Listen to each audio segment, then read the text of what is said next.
بسم اللہ الرحمن الرحیم۔ السلام علیکم ورحمۃ اللہ وبرکاتہ۔ بخارا کا ایک حاکم بڑا سخت ظالم تھا۔ ایک دن وہ اپنی سواری پر چلا جا رہا تھا۔ راستے میں ایک کتے پر اس کی نظر پڑی جس کو خارش ہو رہی تھی اور سردی نے اس کو بہت ستا رکھا تھا۔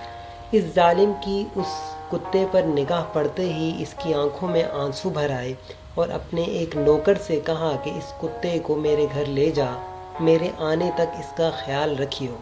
یہ کہہ کر وہ اپنے کام جہاں جا رہا تھا چلا گیا۔ جب واپس آیا تو اس کتے کو منگوایا اور گھر کے ایک کونے میں اس کو بندھوا دیا۔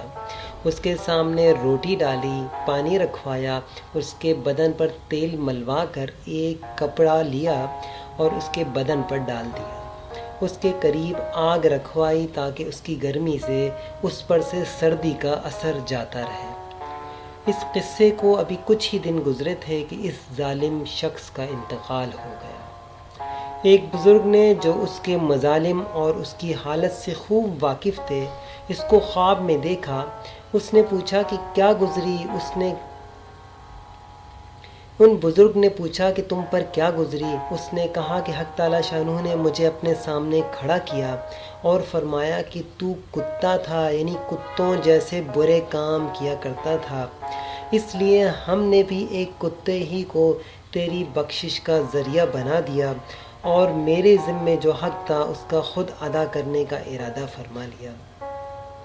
حق تعالی شانہ کی ذات بڑی کریم ہے، وہ سارے کریموں کا مالک ہے، بادشاہ ہے۔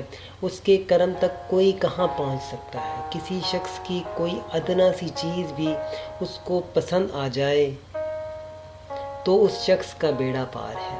آدمی اللہ کی خوشنودی کی تلاش میں لگا رہے، نامعلوم کس کی کیا بات آقا کو پسند آ جائے۔